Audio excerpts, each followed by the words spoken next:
வணக்கம்.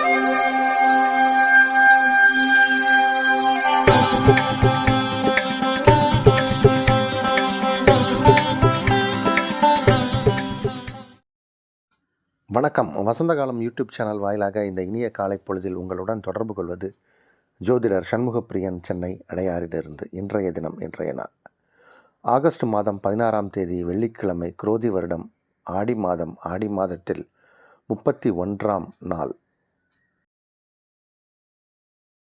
இன்றைய நட்சத்திரம் மூலம் காலை 10:45 வரை, அதன் பின் பூராடம், திதி வளர்பிறை துவாதசி, யோகம் அமிர்த சித்த யோகம். ரிஷபராசிக்காரர்களுக்கு சந்திராஷ்டம தினம். இன்றைய விசேஷங்கள்: இன்று வரலட்சுமி விரதம் மற்றும் ஆடி மாதத்தில் வரக்கூடிய 5வது வெள்ளிக்கிழமை. இன்று ஆடி 5வது வெள்ளி. நாளைய விசேஷங்கள்: நாளைய தினம் தமிழ் மாத பிறப்பு. ஆவணி மாதம் நாளை முதல் ஆரம்பம். நாளை ஆவணி மாதம் ஆரம்பம், தமிழ் மாத பிறப்பு. நாளைய தினம் சனி பிரதோஷம். பிரதோஷம், அதில் சனிக்கிழமை வரக்கூடிய சனி மகா பிரதோஷம் நாளைய தினம். இன்றைய தினத்திற்கான ராகு காலம் காலை 10:30 முதல் நண்பகல் 12 வரை. யமகண்டம் பிற்பகல் 3 முதல் 4:30 வரை. குளிகை நேரம் காலை 7:30 முதல் 9 வரை. இன்றைய தினத்திற்கான நல்ல நேரம் காலை 6 முதல் 9 வரை, காலை 10 முதல் 10:30 வரை, மதியம் 1 முதல் 3 வரை, இரவு 8 முதல் 11 வரை. இன்றைய கிரக நிலவரம். இன்றைய கிரக நிலை: ரிஷபத்தில் செவ்வாய் குரு, கடகத்தில் சூரியன் புதன், சிம்மத்தில் சுக்கிரன், கன்னியில் கேது, தனுசில் சந்திரன், கும்பத்தில் சனி, மீனத்தில் ராகு.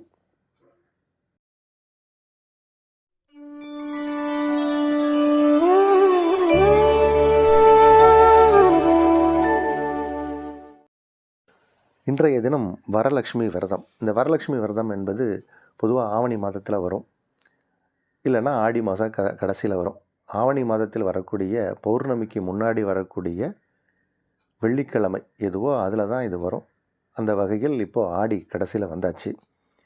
வரலட்சுமி விரதம்ங்கிறது நம்ம குடும்பத்தில் வழக்கம் இருப்பவர்கள் பல பேர் செய்யக்கூடிய ஒரு வழிபாட்டு முறை. லக்ஷ்மி குபேர பூஜை அப்படின்னு ஒன்று உண்டு, தீபாவளி சமயத்தில் வரும். அது மாதிரி நாம் இல்லத்தில் மகாலட்சுமியை வரவேற்கிறதுக்காக செய்யக்கூடிய ஒரு பூஜை. இதை யார் வேண்டான்னு சொல்லுவார்? மகாலட்சுமி வணங்கினா என்ன வரும்? பணம் காசு வரும். அப்போ அது செய்யலாம். இதை எப்படி வணங்கிறது அப்படின்னா, ஒரு கலசத்தில் தேங்காயை வைத்து, மாவிளையெல்லாம் வைத்து, தேங்காயை வைத்து, அதை ஒரு இப்போது கடைகள்லாம் போனீங்கன்னா அதுக்கு ஒரு சின்ன ஒரு உருவ பொம்மை மாதிரி, ஒரு சின்ன ஒரு முகம் மாதிரி ஒன்று இருக்கும். காதோல கருகுமணி அதெல்லாம் வச்சு ஒரு வஸ்திரம் அதற்கு கட்டி, அதை ஒரு மகாலட்சுமியாக பாவனை செய்து, வரலட்சுமியை வீட்டிற்கு அழைத்து ஒரு சின்ன ஒரு வழிபாட்டு முறை தான் அது. இதை நம்ம செய்து நம்ம மகாலட்சுமியை வீட்டுக்கு அழைக்கிறோம். பணம் காசு வீட்டுக்கு நிறையா வரும், பணம் காசு தங்கும். அதுக்கான ஒரு பூஜை இது. இதை முடிந்தவர்கள், தெரிந்தவர்கள் செய்யலாம். இல்லைன்னா கோயிலுக்கு போயிட்டு வரலாம். வெள்ளிக்கிழமை கோயிலுக்கு போயிட்டு வரலாம், அதுவே சிறப்பு.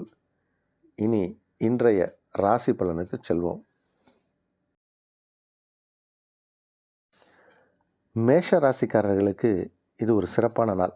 சந்திர பகவான் சுகஸ்தானாதிபதி 9ஆம் இடத்தில் அமர்ந்திருக்கார். 9இல் சந்திரன், 4ஆம் இடத்தில் சூரியன் புதன். இந்த சூரிய பகவான் இன்று ஒரு நாள் மட்டும்தான் இன்றைக்கி கடக ராசிக்குள்ளே இருப்பார். நாளைய தினம் அவர் சிம்ம ராசிக்குள்ளே போயிடுவார். சிம்ம ராசிக்குள் போய் அங்கே ஆட்சி பலம் பெறுவார். ஆனால் நாளைய பலன் வேறு மாதிரி இருக்கும். இன்றைய பலன் உங்களுக்கு சிறப்பான பலன். நாளைக்கு ஏன் வேறு மாதிரி இருக்கும் அப்படின்னா, சூரியனுக்கு சனியின் பார்வை கிடைக்கும். அது கொஞ்சம் மத்தியம பலன் தான். அதை பற்றி நாளை சொல்லுவோம். ஆனால் இன்றைக்கி உங்களுக்கு எல்லா காரியங்களும் வெற்றிகரமாக நடக்கும். இன்று வரலட்சுமி விரதம். இன்றைக்கி மகாலட்சுமியை வணங்குங்க. பணம் காசு நிறையா வரும். 2ஆம் இடத்துல ஏற்கனவே தனக்காரகன் அமர்ந்திருக்கார். அதனால் தனம், வருமானம் அதற்கு பஞ்சம் இல்லை. இருந்தபோதும் இந்த நாள் நல்ல நாள். ரிஷபராசிக்காரர்களுக்கு சந்திராஷ்டம தினம். ரிஷபராசிக்காரர்களுக்கு இன்று நாள் முழுவதும் சந்திராஷ்டமம். சற்று கவனமாகவும் எச்சரிக்கையாகவும் இருக்க வேண்டும். பணத்தை கையாளும் போது அதிக கவனம் தேவை.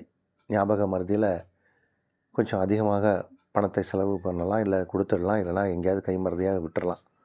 கவனம் தேவை. கொஞ்சம் எச்சரிக்கையோடு யாரை பார்த்தாலும் பேசினாலும் பழகினாலும் கவனத்தோடும் எச்சரிக்கையோடும் பழக வேண்டும். மிதுன ராசிக்காரர்களுக்கு உங்கள் ராசி அதிபதி புதன் 2ஆம் இடத்தில் இருக்கார். புதன் 2ஆம் இடத்தில். 2ஆம் இடத்தில் புதன் இருக்கும்போது குடும்பம் அமைதியாக இருக்கும். குடும்பத்தில் இருப்பவர்கள் நமக்கு உறுதுணையாக இருப்பார்கள். நமக்கு நல்ல விஷயங்கள்லாம் குடும்பத்தில் நடக்கும். 2 சந்திரன் 7ஆம் இடத்துல. சந்திரன் 7ஆம் இடத்துல இருக்கும்போது பழைய நண்பர்களை நமக்கு சந்திக்கக்கூடிய வாய்ப்பு கிடைக்கும், சந்தர்ப்பம் கிடைக்கும். நண்பர்களோடு கலந்து பேசி பொழுதை கழிக்கக்கூடிய சூழ்நிலை பலருக்கு ஏற்படும். 7 கிரகம் 12ஆம் இடத்துல. அப்போ நண்பர்களுக்கு செலவு பண்ணுவீங்க. 7ஆம் இடம் கலத்திரஸ்தானம். அப்போ மனைவிக்கு ஏதாவது செலவுகள் செய்வீங்க. அது நல்ல செலவுகளாக இருக்கும். அது என்ன, ட்ரெஸ் வாங்கி கொடுக்கலாம், துணிமணிகள், அந்த மாதிரி பட்டாடைகள் இதெல்லாம் வாங்கி கொடுக்கலாம். அதனால் மனைவிக்கு செலவு பண்ணலாம், இல்லைனா நண்பர்களுக்கு செலவு பண்ணலாம். இது மாதிரியான ஒரு அமைப்பு. ஆனால் குடும்பம் சந்தோஷமாக இருக்கும். இந்த நாள் வெற்றிகரமான நாள். கடகராசிக்காரர்களுக்கு இந்த நாள் சிறப்பான நாள். ராசி அதிபதி இப்போது 6ஆம் இடத்தில் இருக்கார். 6 குரு 11ஆம் இடத்தில். இது ஒரு சிறப்பான பலன். 11 சுக்கிரன் 2ஆம் இடத்தில். இது எல்லாமே உங்களுக்கு நன்மை செய்யக்கூடிய அமைப்பு. 2ஆம் இடத்தில் சுக்கிரன் இருப்பதால் லாபஸ்தானாதிபதி தனஸ்தானத்தில். அது ஒரு யோகம். லாபஸ்தானத்திற்கு உரிய கிரகம் சுக்கிரன். அவர் தனஸ்தானத்தில் அமர்ந்திருக்கார். தனஸ்தானாதிபதி உங்கள் ராசிக்குள். அதனால் கடகராசிக்காரர்களுக்கு இப்போ நிறையா வருமானம் வரும், பணம் வரும். பணம் வர்றதுக்கான ஒரு நேரம். செல்வச் செழிப்பில் இருப்பீங்க நீங்கள். நல்ல ஒரு யோகத்திற்கான நாள் இது. நல்ல ஒரு வருமானம் வரும். இன்றைக்கி உங்களுடைய செய்தொழில் எதுவாக இருந்தாலும் அதில் முன்னேற்றம் உண்டு. உத்தியோகத்தில் உயர்வு உண்டு. ஊதிய உயர்வு, சம்பள உயர்வுக்கு ஒரு நாள், நல்ல நாள். சிம்ம ராசிக்காரர்களுக்கு இது ஒரு சிறப்பான நாள். ராசி அதிபதி 12ஆம் இடத்தில். இன்றைக்கு ஒரு நாள் மட்டும்தான் ராசி அதிபதி 12ஆம் இடத்தில் இருக்க போகிறார். நாளைய தினம் உங்கள் ராசிக்குள் வந்துடுவார். ராசிக்குள் வந்ததுக்கப்புறம் கிரக அமைப்பு வேறு மாதிரி இருக்கும். இருந்தபோதும் ராசியில் சுக்கிரன் இருப்பது அப்படிங்கிறது ஒரு விதத்தில் யோகம், சிறப்பு. தொழில் நல்லா நடக்கும். 10 சுக்கிரன், 3 சுக்கிரன், 3 10 அப்படிங்கும்போது 3ஆம் இடம் அப்படிங்கிறது முயற்சி ஸ்தானம். இது நாள் வரைக்கும் நீங்கள் செய்த முயற்சிகள் எல்லாத்துக்குமே ஒரு வெற்றி கிடைக்கும். முயற்சி, தன்னம்பிக்கை, விடாமுயற்சி, இது எல்லாமே உங்களுக்கு இப்போ ஊக்கத்தை கொடுத்து அதற்கான ஒரு சாதனையாளர் அப்படிங்கிற ஒரு நிலைமையை உருவாக்கி கொடுக்கும். உங்களுடைய செயல்களுக்கு வெற்றி உண்டு. இப்போ அதனால் வருமானமும் உண்டு. நம்ம ஒரு செய்யக்கூடிய செயலில் ஏதாவது ஒரு காசு பணம் வந்தால் தான் அதில் ஒரு திருப்தி கிடைக்கும். அப்போ இன்றைக்கி திருப்திகரமான வருமானமும் உண்டு. குடும்பம் அமைதியாக இருக்கும். ஒரு வெற்றிகரமான நல்ல நாள் இது. கன்னியா ராசிக்காரர்களுக்கு 12ஆம் இடத்தில் சுக்கிரன். 2 கிரகம் 12ஆம் இடத்தில். அப்போ செலவுகள் வரலாம். ஆனால் சுக்கிரனுக்கு 12ஆம் இடம் மறைவு இல்லை. சுக்கிரன் 12ஆம் இடத்துல வரும்போது நிறைய பேருக்கு திருமணம் நிச்சயமாகும். திருமணம் ஆனவர்களுக்கு இல்லறம் நல்லறமாக இருக்கும். கல்யாணம் ஆகாதவங்களுக்கு கல்யாணம் ஆகும். கல்யாணம் ஆன இளம் வயது தம்பதியருக்கு குழந்தை பாக்கியம் ஏற்படும். இல்லறம் நல்லறமாக இருக்கும். ஒரு ஒருமித்த கருத்தோடு குடும்பத்தை நடத்தக்கூடிய ஒரு தம்பதியர்களுக்கு இந்த சுக்கிரன் 12ஆம் இடத்துல இருந்து ரொம்ப பிரமாதமாக வேலை செய்யும். அந்த அளவுக்கு ஒரு அந்யோன்யம் ஏற்படும் கணவன் மனைவிக்கு இடையே. சரி, கல்யாணம் ஆகி 10 வருஷம் ஆயிடுச்சு, அவங்களுக்கு எவ்வளோ எப்படி இருக்கும் அப்படின்னா அவர்களுக்கும் பிரமாதமாக இருக்கும். சில பேர் கருத்து வேறுபாடு காரணமாக எங்கேயாவது அம்மா வீட்டுக்கு போகிறேன்ட்டு வரமாட்டாங்க. அந்த மாதிரி இருக்கிறவங்களுக்கு கூட இப்போ கணவன் மனைவியோடு சேர்ந்து வாழக்கூடிய ஒரு அமைப்பை ஏற்படுத்தி கொடுக்கும் இந்த 12ஆம் இடத்து சுக்கிரன். இல்லத்துக்கு தேவையான பொருட்கள் வாங்கக்கூடிய அமைப்பு ஏற்படும். அதுவும் படுக்கை அறைக்கு தேவையான பொருட்களை வாங்குவாங்க நிறைய பேர். அந்த மாதிரியான யோகமான நாள் இது. சிறப்பான நாள், நல்ல நாள். துலா ராசிக்காரர்களுக்கு யோகம் நிறைந்த நல்ல நாள். உங்கள் ராசிக்கு 2ஆம் இடத்தை செவ்வாயும் குருவும் இணைந்து பார்க்குறாங்க. செவ்வாய் தனது 7வது பார்வையாக தனது சொந்த வீட்டையே பார்க்குறார். அதனால் நிறையா வருமானம் வரும், பணவரவு உண்டு. உங்களுடைய குடும்பம் அமைதியாக இருக்கும். குடும்பத்தில் இருப்பவர்கள் சந்தோஷமாகவும் ஆரோக்கியமாகவும் இருப்பார்கள். இந்த நாளை பொறுத்த வரைக்கும் சிறப்பான பலனுக்குரிய நாள். 3ஆம் இடத்தில் சந்திர பகவான். 3ஆம் இடத்தில் சந்திர பகவான் வந்தாலே அது ஒரு உபஜயஸ்தானம், வெற்றியை கொடுக்கும். மறைமுகமாக சில நல்ல விஷயங்கள்லாம் நடக்கும். சில காரியங்கள்லாம் பல வாட்டி நம்ம முயற்சி செய்வோம், நடக்காது. சில சமயத்தில் திடீர்னு ஒரு வாட்டி ட்ரை பண்ணி பார்க்கலாமேன்னு பார்த்தா அது கிளிக் ஆயிரும். அது மாதிரி சில விஷயங்கள் எப்போ நடக்கும், ஏன் நடக்குது, எதுக்கு நடக்குதுன்னு தெரியாது. ஆனால் அது நடக்கும். சுகமாக நடந்தால் அப்படியே போயிடலாமே, ஒன்றும் பிரச்சனை இல்லையே. அப்போ இன்றைக்கி மாதிரி நிறையா விஷயங்கள் இன்றைக்கி உங்களுக்கு இலகுவாக சீக்கிரமாக நடந்து முடியும். வெற்றிக்கான நாள், நல்ல நாள். பல நல்ல விஷயங்களை செய்து காட்டி அதில் வெற்றியாளர்களாக திகழக்கூடிய ஒரு நாள். ஏற்றுமதி இறக்குமதியில் லாபம் உண்டு. சகோதர சகோதரிகளால் ஆதாயம் உண்டு. நல்ல நாள் இது. விருச்சிக ராசிக்காரர்களுக்கு பாக்யாதிபதி சந்திரன் 2ஆம் இடத்தில், 7ஆம் இடத்தில் குரு, செவ்வாய். இந்த 2ஆம் இடத்தில் சந்திர பகவான் இருக்கார். 2 கூடிய கிரகம் 7ஆம் இடத்தில். 7ஆம் இடத்தில் ராசி அதிபதி. இவர்கள் எல்லாம் சேர்ந்து ராசியை பார்க்கிறார்கள். இது ஒரு யோகம். இது ஒரு நல்ல யோகம். இந்த யோகம் உங்களுக்கு நிறைய நல்ல விஷயங்களை செய்யும். 10ஆம் இடத்தில் சுக்கிரன், 7 கூடையவன் 10ஆம் இடத்தில். அப்போது தொழில் பார்ட்னர்களால் இப்போ லாபம்.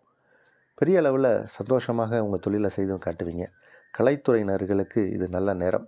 கலைத்துறை சார்ந்தவர்களுக்கு இப்போது வாய்ப்புகள் தேடி வரும். சின்ன திரை, பெரிய திரை, இசைக்கலைஞர்கள், இந்த மாதிரி யாராக இருந்தாலும் அவர்களுக்கு வாய்ப்புகள் தேடி வரும். இது ஒரு நல்ல நாள். தனுசு ராசிக்காரர்களுக்கு சந்திர பகவான் ராசியை கடக்கக்கூடிய இந்த நேரம் கொஞ்சம் கவனமாகவும் எச்சரிக்கையாகவும் தான் இருக்கணும். இந்த மாதிரி நேரங்களில் தான் நிறைய பேருக்கு உடல் உபாதைகள் ஏற்படும். வயிறு சம்மந்தப்பட்ட தொடர்பான வியாதிகள் வரலாம். அடி வயிறில் வலி நீங்கும். சில பேருக்கு அப்படியே இழுத்து பிடிக்கிற மாதிரி ஒரு அமைப்பு ஏற்படும். வலி அடி வயிறில் கொஞ்சம் ஏதாவது எண்ணெய் தடவிக்கலாமா அடி வயிறில் அப்படிங்கிற மாதிரி சூழ்நிலை ஏற்படும். சூடு சம்மந்தப்பட்ட ஒரு வியாதிகள் வரலாம். சில நேரங்களில் கோல்டு, அதிகமான கோல்டு இல்லைனா சூடு, இந்த மாதிரி இரண்டும் கலந்து சில பேருக்கு வரும். இந்த மாதிரியான நிலை ஏற்படும். அதனால் கொஞ்சம் கவனமாக இருப்பது சிறப்பு. ஆகாத உணவுகளை சாப்பிடக்கூடாது. உங்கள் உடலுக்கு எது ஒத்து வருமோ அதை மட்டும் சாப்பிடுங்க. மத்தியம பலனுக்குரிய நாள் இன்று. மகர ராசிக்காரர்களுக்கு சிறப்பான நாள். 7 கூடைய கிரகம் சந்திரன். 7 கூடைய கிரகம் சந்திரன் இப்போது உங்கள் ராசிக்கு 12ஆம் இடத்தில். 12ஆம் இடம் அப்படிங்கிறது வினயஸ்தானம், அயனஸ்தானம். அந்த இடத்துல சந்திரன் வரும்போது செலவுகள் ஏற்படலாம். நல்ல செலவுகளாக இருக்கும். 7ஆம் இடம் என்பது நம்ம தொழில் செய்யக்கூடிய இடம், மனைவி மக்களை சொல்லக்கூடிய இடம். இந்த மாதிரி இடங்களில் இந்த கிரகம் வந்தாலும் அந்த 7ஆம் இடத்திற்கு அதிபதி 12ஆம் இடத்துல வந்தாலும் திருமணம் சார்ந்த விஷயங்களில் ஒரு வெற்றி கிடைக்கும். தொழில் சார்ந்த விஷயங்களில் ஒரு முன்னேற்றம் உண்டு. அப்போ ஏதாவது ஒரு பண செலவுகளை தொழிலுக்காக செலவு பண்ணுவோம், உங்களுடைய தொழில் முன்னேற்றத்திற்காக. திருமணம் சார்ந்த இந்த மாதிரியான விஷயத்துக்கு பணத்தை செலவு பண்ணலாம். நல்ல செலவுகள் ஏற்படும். நல்ல நாள் இது. கும்பராசிக்காரர்களுக்கு தொடர்ந்து நம்ம சொல்லிக்கிட்டு இருக்கிற ஒரு விஷயம் 7ஆம் இடத்து சுக்கிரன். 4 கூடைய கிரகம் 7ஆம் இடத்தில். 4ஆம் இடம் என்பது வண்டி வாகனம் யோகம். அப்போ நிறைய பெரிய நல்ல லக்ஸுரியஸாக கம்ஃபர்ட்டாக இருக்கக்கூடிய வாகனங்களை நிறைய பேர் மாற்றுவாங்க. பழைய வாகனங்களை கொடுத்துட்டு புது வாகனம் வாங்கக்கூடிய அமைப்பு சில பேருக்கு ஏற்படும். இவ்வளோ நாள் பழைய வண்டியே வாங்கியாச்சு, செகண்ட் ஹேண்ட் வண்டியை வாங்கியாச்சு, இப்போ புதுசாக ஷோரூமில் போய் பிடித்த வர்ணத்தில் நல்ல இருக்கக்கூடிய ஒரு high and top and model வாங்கலாமா அப்படிங்கிற எண்ணம் ஏற்படும். திருமணம் ஆகாதவர்களுக்கு நிறைய பேருக்கு திருமணம் நடக்கும். திருமணத்திற்கான யோகம் வந்தாச்சு. திருமணம் இனி கைகூடும். பிடித்த வரன், மனதிற்கு பிடித்த வரன் வரும். நிறைய பேருக்கு இளமையான தோற்றம் ஏற்படும். மனதில் ஒரு உற்சாகம், தன்னம்பிக்கை, தெம்பு வரக்கூடிய ஒரு நாள் இது. உங்களுடைய தாய் வழி உறவுகளால் ஆதாயம், தாய் மாமனால் ஆதாயம், யோகம் நிறைந்த நல்ல நாள் இது. மீனராசிக்காரர்களுக்கு ராசி அதிபதி 3ஆம் இடத்தில் அமர்வது அப்படிங்கிறது ஒரு விதமான நல்ல அமைப்பு. ராசி அதிபதி 3ஆம் இடத்தில் அமர்ந்து தனது 9வது பார்வையாக உங்கள் ராசிக்கு 11ஆம் இடத்தை பார்க்குறார். லாபஸ்தானத்தை பார்க்குறார். தனக்காரகன் லாபஸ்தானத்தை பார்ப்பதால் தன லாபங்கள் அதிகமாக கிடைக்கும். 5ஆம் இடத்தில் புதன், 7 4 கூடைய கிரகம் புதன் 5ஆம் இடத்தில். 5 கூடைய கிரகம் 10ஆம் இடத்தில். 10 என்பது தொழில் ஸ்தானம். அப்போ தொழில் பிரமாதமாக நடக்க போகுது அப்படிங்கிறத கிரகம் இப்போ காட்டுது. உங்கள் தொழிலில் ஏதாவது ஒரு மாற்றத்தை ஏற்படுத்துவீங்க.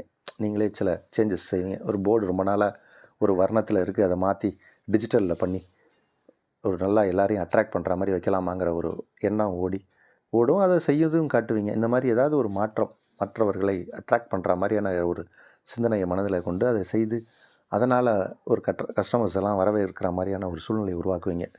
உங்களுடைய தொழிலுக்கான ஏதோ ஒரு மாற்றத்தை உருவாக்கி அது வெற்றி காணக்கூடிய ஒரு நாள். உங்களுக்கு வாடிக்கையாளர்கள் இப்போ அதிகமாக வரக்கூடிய நேரம். உங்கள் தொழில் பிரமாதமாக நடக்கும்.